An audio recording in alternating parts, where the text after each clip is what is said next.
그런데 이슬람은 그런 관용 자체가 없는 거예요. 산상수훈, 그 기독교는 산상수훈이 있기 때문에 정말 그 관용의 종교입니다.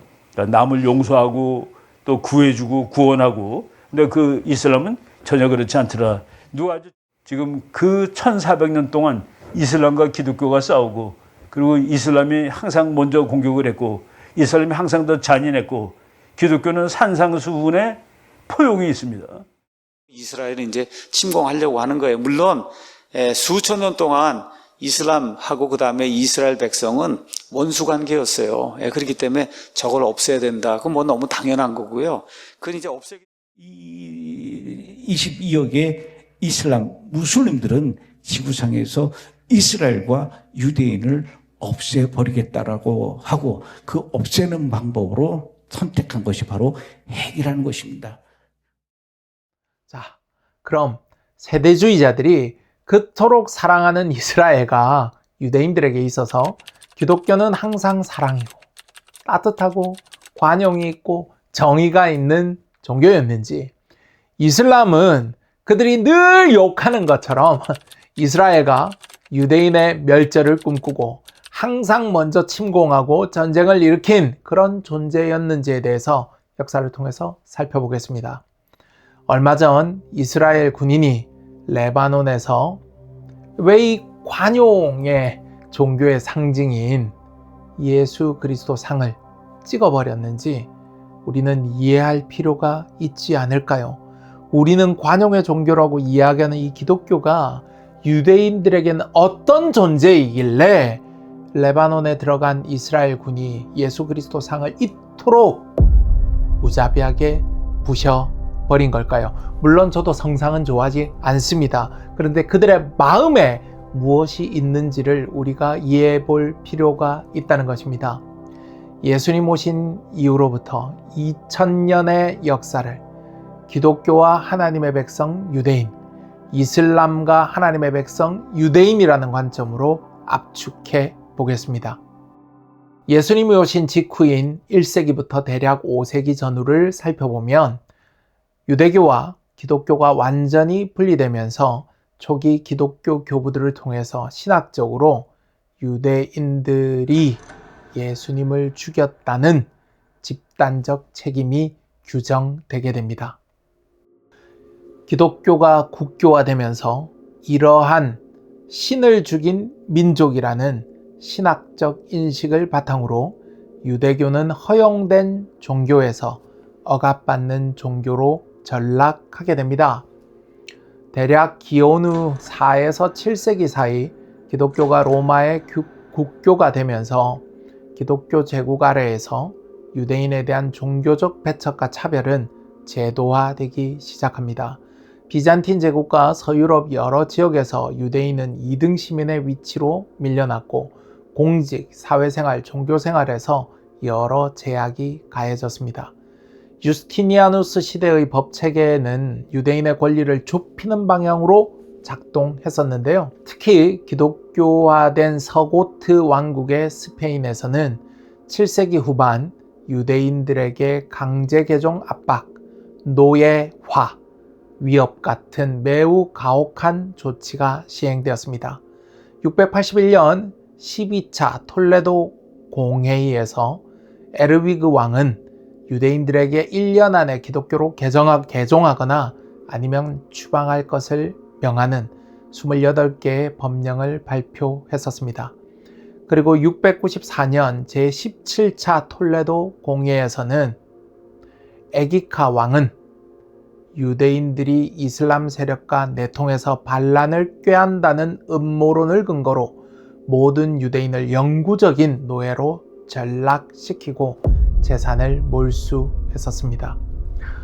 더욱 충격적인 것은 유대인 아이들은 7살이 되면 부모로부터 격리해서 기독교 과정에서 강제로 키우도록 했다는 것입니다. 대략 8세기에서 10세기까지는 서고트 왕국의 가혹한 탄압에 비하면 비교적 유대인에 대해서 온건했던 시기인데요. 대규모 학살 같은 극단적인 폭력은 드물었지만 유대인의 사회적 고립과 기독교 질서 아래 종속시키려는 노력은 지속되었습니다. 카를 대제라고도 불리는 프랑크 왕국의 샤를마니와 그의 아들 경건왕 루트비 시대에는 유대인들은 상대적으로 안정된 시기를 보내기도 했었습니다. 그런데 이것도 정말 상대적인 안정입니다. 기독교 사회 전반으로 확대해서 보면 유대인을 집단적으로 학살하거나 폭력을 가하는 것이 상대적으로 덜했다는 것이지 사회적 규제 자체가 없어진 것은 아니었습니다. 이 시기 프랑스 남부 툴루즈에서는요, 특이한 간섭이 있었는데요. 매년 부활절마다 유대인 공동체의 대표가 기독교인에게 뺨을 맞는 관습이 있었습니다. 조롱과 순환을 당하신 예수님에 대한 책임을 묻는 상징적인 행위였는데요. 예수님이 돌아가신 지 1000년이 가까이 지나는 시점에서 유대인들에게 책임을 묻는 유대인들에게 행해진 가혹행위였습니다. 유대인들이 기독교인들에게 느꼈을 이 굴욕감과 분노를요, 상상하기가 어렵습니다. 이 관습과 관련한 유명한 기록이 남아 있는데요. 1020년경에 유대인 공동체 대표 휴라는 인물이 뺨을 맞고 그 자리에서 즉사하는 사건이 발생했습니다. 이 사건이 너무 잔인했었기 때문에 이후로 유대인들은 매년 뺨을 맞는 대신 왕실이나 교회에 일정 금액의 세금을 내고 이 관습을 면제받기 시작했습니다. 물리적인 폭력이 교회에 대한 헌납이라는 강제적, 경제적 착취로 변모했던 것입니다. 유대인들이 땅을 소유하는 것이 어려워졌었고요. 이러한 조치들은 유대인들이 농업 대신에 상업과 금융업으로 내몰리는 결정적인 계기가 된 것으로 평가되기도 합니다. 11세기와 11세기는 유대인들에게 정말 가혹했던 시기였는데요. 1916년 시작된 제1차 십자군 전쟁이 가장 큰 전환점이었습니다. 성지를 탈환하기 위해서 십자군들은 유럽 내 유대인 마을을 먼저 습격해서 대규모 학살을 자행했습니다. 아니, 성지를 탈환하기 위해서 이슬람군과 전쟁을 해야 될 텐데 왜 유대인을 먼저 죽였을까요? 명분은 내부의 적부터 처단한다 였습니다. 표면적으로는 기독교 세계와 이슬람 세계의 전쟁이었지만 전쟁의 내부를 유대인 관점에서 들여다보면 기독교 세계의 이유 없는 유대인 무차별 학살이 십자군 전쟁의 본질이었습니다. 예루살렘 성지 탈환 그 순간까지 십자군들은 눈에 보이는 대로 유대인들을 학살했었습니다. 많은 분들이 유대인들에게 가장 끔찍했던 사건을 홀로코스트라고 생각하실 겁니다. 하지만 역사적 실상은 아마도 십자군 전쟁이었을 겁니다. 200여 년이 되는 이 긴 기간 동안 십자군이 움직이는 동선마다 유대인들에 대한 집단 학살이 이루어졌었습니다. 십자군 전쟁 이후 유대인들에 대한 폭력과 학살에 대한 기독교 사회의 반성이 있었을까요? 스스로 돌아보고 회개하고 반성하고 관용을 베푸는 실천이 있었을까요? 결코 그렇지 않습니다. 13세기에서 15세기는 유대인들에 대한 단순한 폭력을 넘어서 복장과 거주에 있어서의 차별이 제도적으로 시행되어졌습니다. 또한 국가 단위의 집단 추방 정책이 시행되었던 시기이기도 합니다. 1215년 제4차 라테란 공회의는 유대인 차별을 제도적으로 굳히는데 매우 큰 역할을 하게 됩니다. 이 공의회는 유대인과 무슬림에게 구별되는 복장이나 표지 착용, 그러니까 유대인이라는 표식을 착용하게 요구했습니다. 이것은 훗날 유럽 각지에서 유대인에게 노란 표식을 달게 하는 관행의 기초가 되어집니다. 유대인들을 대상으로 눈에 띄게 구별하고 격리하고 제한하는 사회를 굳혀갔던 것입니다. 지금 보시는 그림이 16세기 독일 보름스 지역의 유대인 표식을 그려놓은 건데요. 1215년 제4차 라테란 공회 이후 유럽 전역으로 유대인 표지, 유대인 표식 부착 관행이 확산되었습니다. 단순히 구별된 복장이나 표지를 강제하는 것을 넘어서 유럽 전역에서, 기독교 사회 전역에서는요, 유대인의 거주구역을 제한하기 시작했었습니다. 사실 원래 유대인 전용 거주 지역은 이 하인리 4세가 유대인 보호 칙령을 내렸음에도 불구하고 십자군이 곳곳에 숨어있는 유대인들까지 다 찾아내서 학살을 자행을 하니까 이 슈파이어의 주교가 유대인 이 거주지에 성벽을 두르고 자치권도 주고 유대인을 보호하려는 의도에서 시작된 것인데요. 애초에 좋은 목적에도 불구하고 시간이 지나면서 유럽 전역에서는 기독교인들이 유대인의 거주 이전의 자유를 막고 유대인들을 구별해서 이 차별하기 위한 수단으로 변질되어 사용되기 시작했습니다.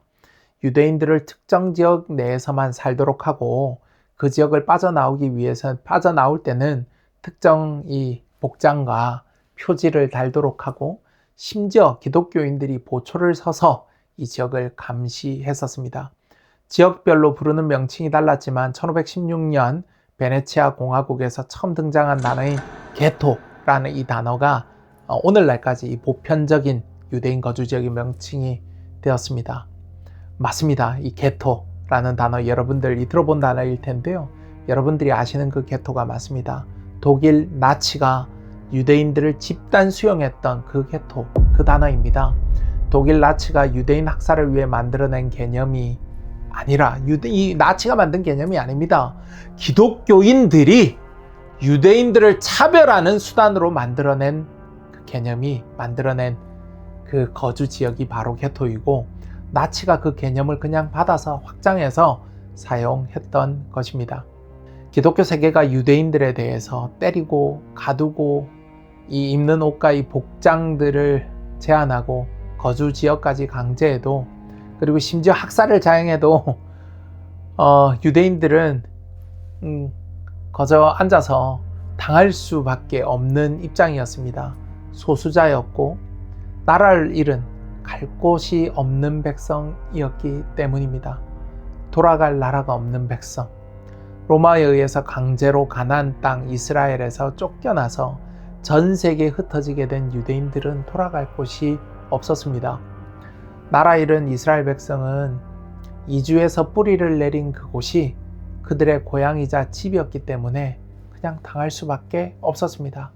그런데 이런 그 어떤 차별과 폭력보다도 더 큰 사건이 벌어지게 되는데요. 아니, 지금까지 기독교 이 세계가 유대인들에게 한 내용을 듣기만 해도 너무 불편하고 어떻게 기독교가 유대인들에게 신학적으로 유대인들은 신을 죽인 민족으로 규정해서 때리고 학살하고 그리고 뭐 복장도 제한하고 온갖 몹쓸 짓을 다 했는데 더 나쁜 게 남아 있을 수 있나 그렇게 생각하시겠죠. 있습니다. 더한 일이 벌어집니다. 바로 추방입니다. 나라를 잃고 1000년 이상 갈 곳 없어서 로마에 의해서 강제로 흩어진 그곳에서 정착하고 1000년이 넘는 곳을 그 외지에서 뿌리를 내리고 고향으로 알고 살아가고 있었던 이들에게 갈 곳이 없지 않습니까? 그곳 말고는 수많은 위협과 위험에도 불구하고 뿌리를 내리고 살아왔는데 떠나라는 추방령이 떨어진 겁니다. 갈 곳을 정해주지도 않고 그저 떠나라는 추방령이 내려지기 시작했습니다. 주로 13세기에서 15세기 사이에 이루어졌는데요. 물론 11세기 말 십자군 전쟁 당시에도 강제 추방은 빈번했었습니다. 그런데 이전의 추방과는 달리 국가 단위의 추방이 시작되었다는 것입니다. 국가들마다 저마다의 명분은 달랐지만 유대인의 재산을 강제로 빼앗고 추방한 형태는 비슷하게 나타났습니다. 영국은 1290년 에드워드 1세가 유대인 추방법을 내려서 유대인들을 왕국에서 강제 추방하기 시작했습니다. 프랑스에서는 필리프 4세가 1306년 유대인을 추방하고 재산을 강제로 몰수했습니다. 비엔나, 프랑크푸르트, 나폴리, 교황령, 포르투갈, 헝가리 등 수많은 지역에서 유대인들을 추방했고 또 어떤 지역은 일시적으로 추방을 했다가 경제적인 이유로 다시 받아들이는 등 약간의 차이는 있기는 했지만요. 전 유럽에서 이 추방이라는 공통된 형태들이 나타났습니다. 이러한 추방 가운데 가장 유명한 것이 1492년 스페인의 알함브라 칙령입니다. 기독교 군주 페르난도와 이사벨라가 개종하지 않은 유대인은 모두 떠나라고 명령한 것인데요. 정말 스페인 입장에서는 치명적인 실수를, 역사적인 실수를 하게 된 것인데요. 이 조치가 스페인과 유럽과 이슬람의 역사를 바꾸게 됩니다. 이것이 그 유명한 세파르디 유대인의 방랑의 시작이 됩니다. 또 다른 형태의 기독교 사회의 유대인에 대한 만행이 있었는데요. 1347년부터 1351년 유럽에서 흑사병이 유행했었습니다. 당시 통계가 워낙 오래된 일이기 때문에 당시 통계가 정확하지 않기 때문에 학자들마다 차이가 있기는 하지만 흑사병으로 인한 사망자가 유럽 인구의 3분의 1 혹은 그보다 더 많았을 것으로 연구가 되고 있는데요. 약 2,500만 명에서 5천만 명이 사망한 것으로 추정이 됩니다. 유럽 곳곳에 시체들이 넘쳐났었습니다. 지금까지도 이 최악의 팬데믹 중 하나라고 기록되고 있는데요. 문제는 이 흑사병의 원인도 기독교 사회였던 유럽은 유대인들에게 이 혐의를 뒤집어 씌웠다는 것입니다. 흑사병이 유대인이 우물에 독을 타서 그랬다는 유언비어가 유럽 전역에 돌았었고 수만 명의 유대인들이 화형당하거나 살해되었었습니다. 스트라스부르 그리고 바젤, 에르푸르트, 프랑크푸르트 등지에서 닥치는 대로 유대인 공동체가 불태워지거나 몰살당했었습니다. 정말 참담해서 더 이상 할 말씀이 없으실 텐데요. 어떤 분들이 이렇게 말씀하실 것 같습니다. 그거 다 가톨릭에서 한 거 아니야? 가톨릭은 원래 적그리스도고 나쁜 것 아니냐 이러실 수도 있을 것 같습니다. 상당히 많은 기독교인들이 그런 식의 사고를 하지 않습니까? 만약에 그런 생각이 드시면 스스로 이렇게 생각하시면 됩니다. 스스로 나는 정신병자구나. 나는 정말 무지하구나. 이렇게 생각하시면 됩니다. 기분 나쁘시라고 하는 얘기입니다. 이런 생각하시는 분들. 수많은 역사와 이 제대로 된 역사 공부를 못하고 성경을 모르니까 그런 역사적인 제대로 된 인식과 성경을 제대로 모르는 일부 극단주의적 개신교 목사들에게 나는 세뇌를 당했구나 그렇게 생각을 하시면 됩니다. 이 유대인에 대한 차별과 증오는요 가톨릭만의 문제가 아닙니다.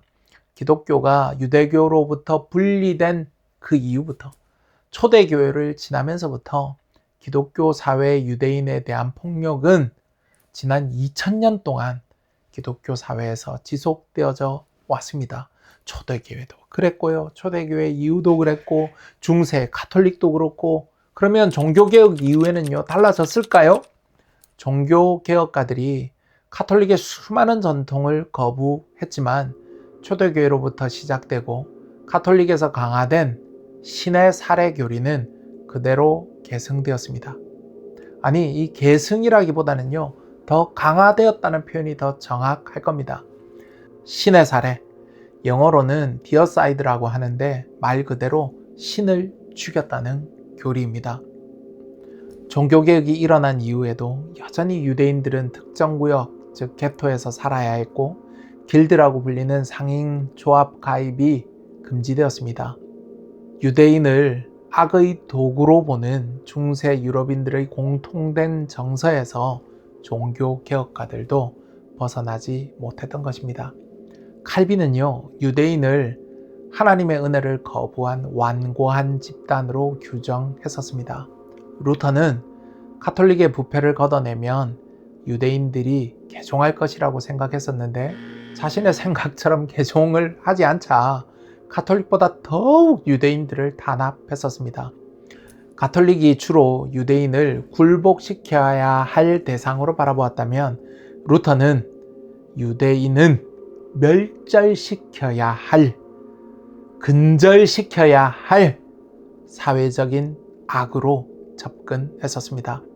사회적 말살과 물리적 파괴를 목표로 삼았었습니다.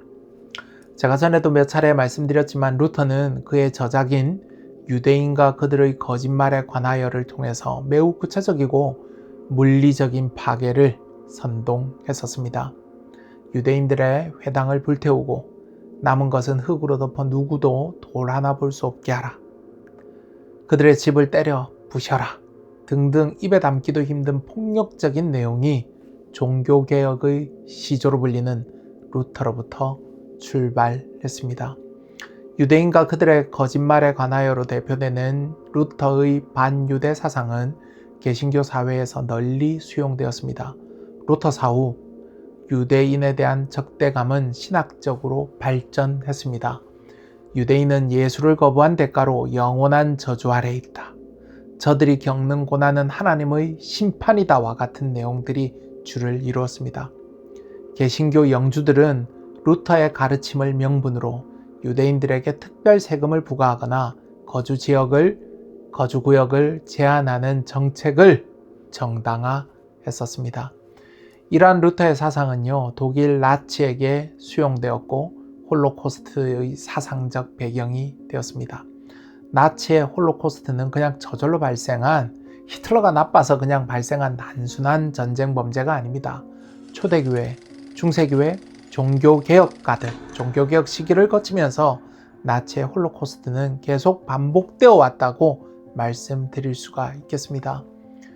동유럽과 러시아 제국에서 1881년부터 1884년 사이, 그리고 1903년부터 1906년 포그룸이라 불리는 반유대 폭동이 벌어졌습니다. 유대인들은 살해, 강간, 약탈을 당했고 지역 권력이나 경찰은 방조하거나 오히려 반유대 폭동을 부추겼습니다.